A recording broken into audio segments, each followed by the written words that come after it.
Quest begins in the shadows of an ancient kingdom with a discovery to rival the tomb of King Tut. Ancient Egypt, the land of the pharaohs and the pyramids. Thousands of years ago, this kingdom was the center of civilization, but it eventually fell to ruin, its secrets lost. But now, near the pyramids of Giza, a team of Czech archaeologists is about to make an incredible discovery. A sealed tomb almost 100 feet underground. This burial vault is an irresistible temptation, but some say opening the grave could trigger the mummy's curse. Dr. Zahi Hawass is Egypt's director of the pyramids. Superstition doesn't stop him. We are here to open the sarcophagus. Maybe you'll find a mummy, maybe you'll find more than a mummy.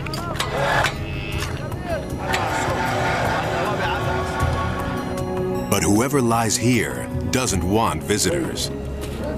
As sand is cleared from the shaft, the dry clay walls crumble. They could collapse at any moment. There's already been one cave-in. Could it be the curse is coming true? As the grave's outer cover slides back, the lights flicker ominously. Frightened, workers flee. But Zahi won't stop now. Who knows what this tomb could contain?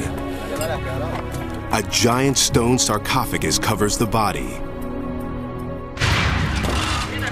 This is unique because of one thing. This is intact. It was not opened since 2,500 years ago.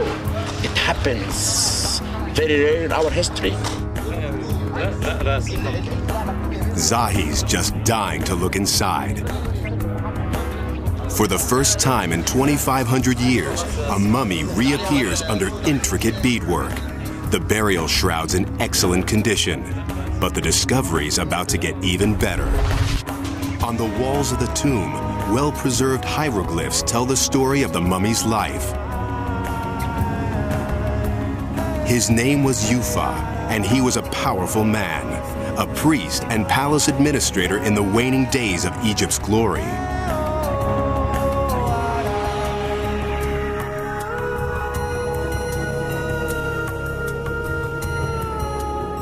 His life story reveals priceless secrets from the past.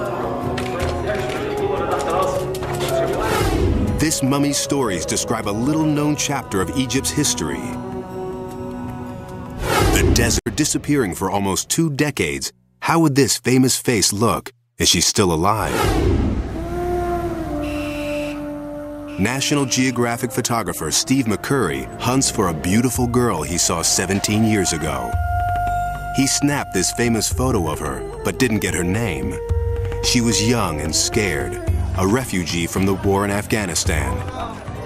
He called her the Afghan girl. She has become really the icon of the Afghan struggle.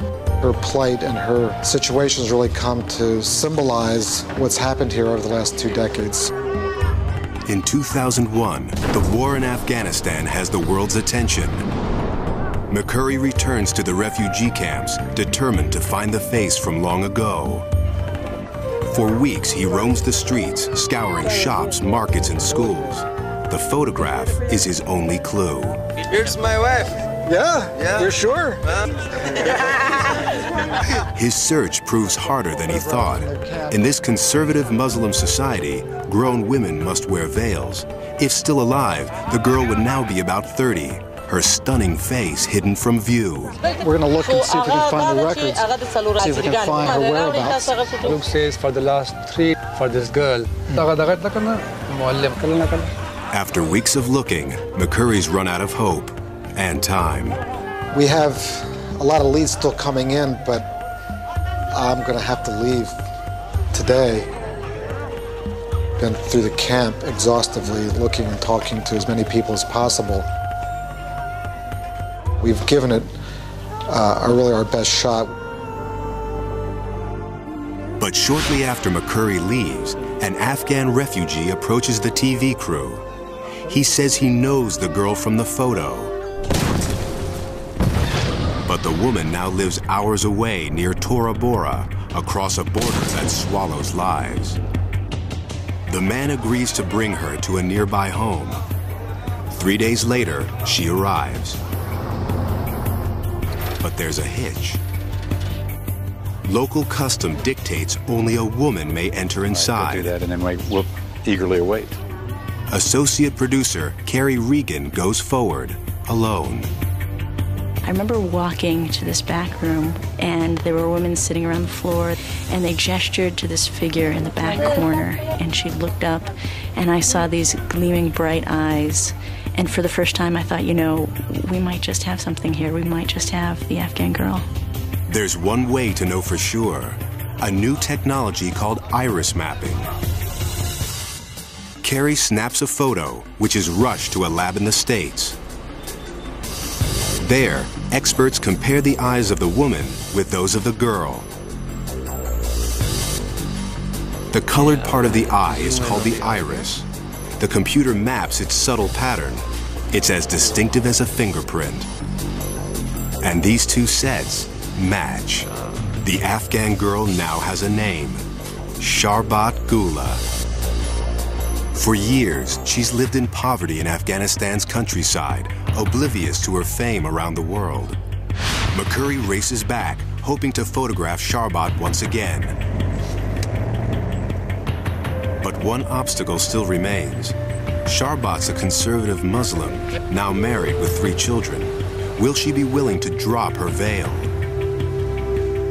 It's hard for Sharbat to understand that she's an icon to the outside world. McCurry talks with her and her husband, explaining that this will bring attention to the plight of the Afghan people. Reluctantly, she agrees to the request. As he sets up the shot, Sharbat drops her veil.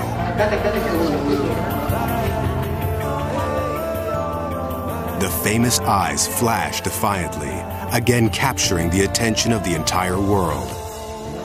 Sharbat's face reveals the sorrow of war, but for McCurry, it sends a message of both courage and hope.